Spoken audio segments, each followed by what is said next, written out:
सब व्रतों में सर्वश्रेष्ठ श्री एकादशी व्रत है।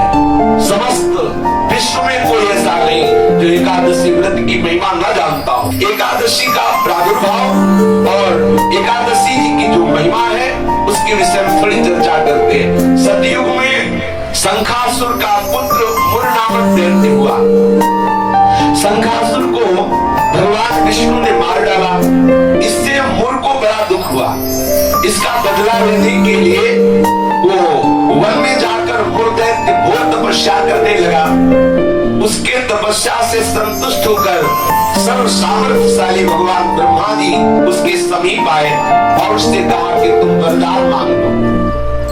ये सुनकर मुर दैत्य बोला कि हे वरदाता नाथ, देवता, दैत्य, मुनि, मनुष्य, शिव, विष्णु और बड़े बड़े लोकपाल, दिक्पाल, जहां तक आपकी सृष्टि है, मुझे कोई समर में न जीत सके न कोई मार सके, ऐसा वरदान दीजिए।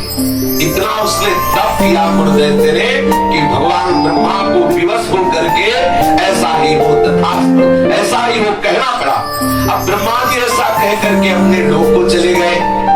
अब जो असुर है वो वर पा करके बड़ा बलवान हो गया। जिस लोकपाल के पास जाता ललकार कर उसे परास्त कर देता, क्योंकि मर सकता नहीं। ब्रह्मा जी ने ऐसा वर दिया है। लोकपालों को जीतकर समस्त लोगों पर अपना उसने अधिकार कर लिया और समस्त लोकपालों के पद पर वो दैत्यों को नियुक्त करता। दैत्य सदैव विपरीत भावना वाले समस्त ब्राह्मणों को, भक्तों को, गाय को, ऐसे सब संतों को सताना, मारना, काटना, महान अत्याचार मुर दैत्य के द्वारा फैल गया। दुखी होकर के समस्त देवता भगवान शंकर जी के पास गए। भगवान शंकर जी सबको आश्वासन दिए क्योंकि वो कल्याण स्वरूप है। जब जब कोई भारी विपत्ति पड़ती है तो समस्त देवता महादेव जी के पास जाते हैं, फिर महादेव जी उपाय बताते हैं। जैसे समुद्र मंथन के समय हलाहल विष निकला तो किसी भी देवता की ताकत नहीं कि चख सके। महादेव जी के पास गए और प्रार्थना की तो आज भी भगवान शिव को नीलकंठ कहा जाता है, उसे धारण करते हैं। यद्यपि इनकी सेवा है सृष्टि का संहार करना, पर सृष्टि की रक्षा जहाँ कोई नहीं कर पाता वहां ही करने के लिए बुलाए जाते हैं। हलाहल विष पीने के लिए किसे बुलाया गया? इन्हीं को तो बुलाया गया। सब देवताओं ने भगवान शंकर से कहा हमारी रक्षा करो। भगवान शंकर ने आश्वासन दिया और स्वयं देवताओं एवं अपने पार्षदों के से युद्ध के लिए ललकारा। मुर दैत्य ने बहुत भयंकर युद्ध किया, लेकिन युद्ध में विजय मुर दैत्य की हुई क्योंकि आशीर्वाद है भगवान ब्रह्मा जी का। अब देवताओं ने देखा दैत्यों की तो प्रबल सेना बढ़ती चली आ रही है।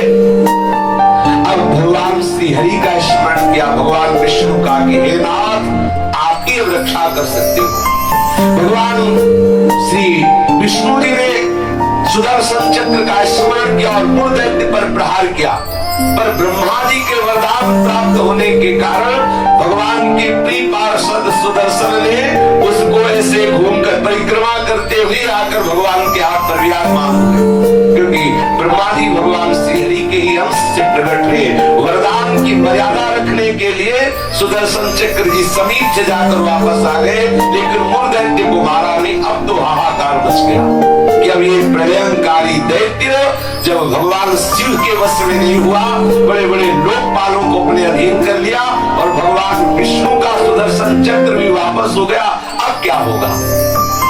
सब देवता भगवान विष्णु से प्रार्थना करने लगे। भगवान श्री हरि अद्भुत लीला विहारी है।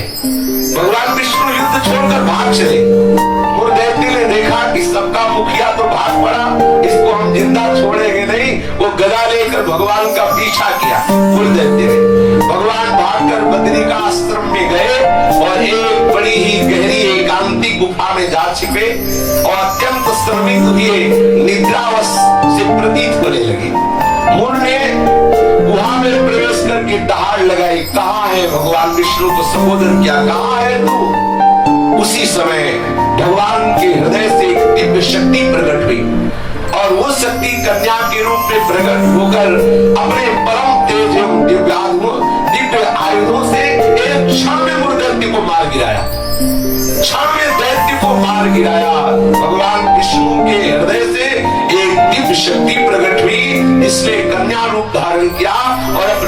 शक्ति से उस मूर्ख दैत्य को क्षण मात्र में सेना से नाश कर दिया। उसी समय देवताओं ने पुष्पों की वर्षा की और उस देवी की स्तुति की। स्तुति सुनकर श्री भगवान जग गए।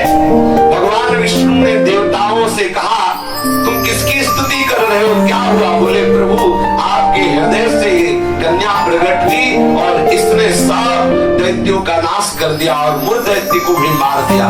भगवान ने कहा कि ये कन्या जो हमारे हृदय से प्रकट हुई, ये एकादश तिथि को प्रकट हुई, 11 को, इसीलिए इस कन्या का नाम होगा एकादशी।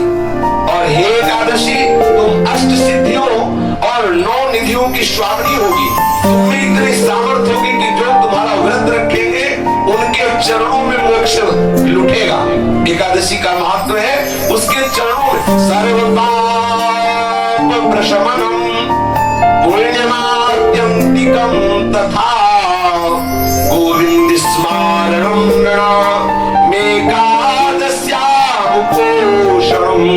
जो एकादशी का उपवास करेगा वो निष्पाप हो जाएगा। जो एकादशी का उपवास करेगा वो बड़ा पुण्यात्मा होगा। जो एकादशी का उपवास करेगा उसे गोविंद के चरणारविंद की भक्ति प्राप्त होगी। श्री भगवान विष्णु ने कहा, जो तुम्हारा व्रत करेगा वो चाहे स्त्री हो चाहे पुरुष हो, वो जो कामना करेगा उस कामना की पूर्ति हो जाएगी। यदि कोई कामना नहीं करेगा तो मेरी भक्ति प्राप्त हो जाएगी। एकादशी व्रत 3 दिनों के साथ होने वाला बताया। 10वीं से व्रत का उपक्रम शुरू होता है और 12वीं को उस व्रत का उपक्रम पूर्ण होता है। 10वीं के दिन एकादशी के पहले आस्यम मांसम मसूरान्नम चरकान क्रोधमास्तथा साकम मधुपरान्नम जो पुनर्भोजन मैथुने दशम्याम 10 वस्तूनि वर्जयेत् वैष्णवः सदा। जो एकादशी व्रत रहे उनको चाहिए कि 10वीं के तिथि में वो कांसे के पात्र में कुछ पावे ना, मसूर की दाल न पावे, कभी मांस का स्पर्श भी न करे, पाने की तो बात जाने दो, चना न पावे, कोदो न पावे, कोई साग न पावे और शहद न पावे और किसी दूसरे के द्वारा दिया हुआ भोजन न पावे और 2 बार भोजन न पावे और मैथुन न करे। ये 10वीं की तिथि में ऐसा नियम धारण करे। फिर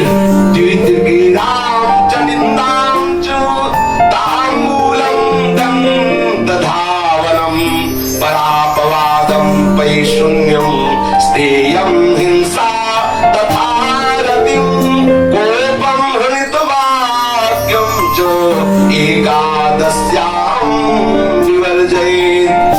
अब एकादशी के दिन 10वीं के दिन ऐसे नियम से रहे कि कांस के पात्र में कुछ पावे ना, मसूर की दाल ना पावे, मांस का स्पर्श भी न करे, चना ना पावे, कोदो ना पावे, कोई साग ना पावे, शहद ना पावे, दूसरे के द्वारा दिया हुआ कुछ ना पावे और 10वीं को 1 बार भोजन करे, मैथुन क्रिया ना करे। तब एकादशी के दिन ये नियम ले कि कभी जुआ ना खेले, ना किसी को खेलता हुआ देखे। एक बार दृष्टि पर जाए हटा ले, जैसे लोग ताश वगैरह खेलते। एकादशी के दिन नींद न ले, एकादशी के दिन पान न खावे, एकादशी के दिन दातून न करे, एकादशी के दिन किसी की चोरी न करे, हिंसा न करे, किसी के साथ मैथुन न करे, कभी क्रोध न करे और झूठ ना बोले। ये एकादशी के दिन ये 11 कार्य ना करते हुए बोले, फिर निरंतर स्मरण प्रियालाल का करते हुए, भगवत स्मरण करते हुए फलाहार पावे तो 1 बार पावे, थोड़ा पावे। अब हमें तो लगता है कि जितना और दिन पदार्थ पाने को नहीं मिलते उतना तो एकादशी का दिन। बोले अमुक की खीर बनाओ, उसकी गुटू की पकौड़ी बनाओ और उसका सिंघाड़े का हलवा बनाओ, ये वो। एकादशी का मतलब क्या है? अरे 24 घंटे उपवास करो या तो बहुत जल पी लो, बहुत लगे तो 1 बार कुछ फल या कुछ ऐसे साधारण, वो भी उतना की 1 दिन में मर थोड़ी जाएगा जो एकादशी। काहे का व्रत? फिर अगर खूब कचौड़ी पकौड़ी सब बना के उसकी बात। एकादशी का तात्पर्य है भगवत आराधन में तन्मय रहना। सुबह से कुछ ना पावे, 24 घंटे में एक बार कुछ जल दूध कुछ थोड़ा सा पाले, और फिर द्वादशी के दिन कांस्यम मांसे सुराम छौद्रम तैलम विदथ भाषणम व्यायामम च प्रवासम च पुनर्भोजन मैथुने अस्पृश्यास्पर्शमासूरे द्वादश्याम द्वादशम त्यजेत्। द्वादशी को भी कांसे के पात्र में भोजन न करे, मांस न स्पर्श करे, मदिरा न पीवे और शहद न पावे, तेल का बना पदार्थ न पावे, झूठ न बोले, कस के व्यायाम न करे, परदेश गमन न करे, दोबारा भोजन न करे, मैथुन न करे, जो स्पर्श करने योग्य नहीं उनका स्पर्श न करे, मसूर की दाल न खाए। ये 12 वस्तुएं द्वादशी को त्याग दे। दसवीं के दिन पूर्वाह्न में एक बार हविष्यान्न भोजन करना चाहिए। इसके बाद दसवीं के दिन कुछ नहीं खाना पीना चाहिए। एकादशी के दिन ब्रह्म मुहूर्त में उठकर प्रातःकालीन कृत्य से निवृत्त होकर स्नान करके भगवत प्रसन्नता के उद्देश्य से व्रतोपवास का संकल्प लेकर संध्या दर्पण वंदन आदि जो भी गुरु प्रदत्त उपासना है या प्रियालाल की षोडशोपचार विधि से पूजन करे, फिर प्रणाम नमस्कार आदि करे, रात्रि भर जागरण करे, कीर्तन करे। निर्जल व्रत करना सबसे श्रेष्ठ एकादशी व्रत को कहा गया है। पूज्य श्री मथुरादास जी 12 महीना निर्जल एकादशी करते थे। वयोवृद्ध होने पर भी प्राय वैष्णव जन बड़ा आदर पूर्वक एकादशी का व्रत रहते। द्वादशी के दिन पूर्वक सेवा पूजा करके पहले श्री प्रियालाल का श्री हरि का चरणामृत ले और कम से कम एक साधु को भोजन करावे, फिर पावे। ऐसा एकादशी का विधान है।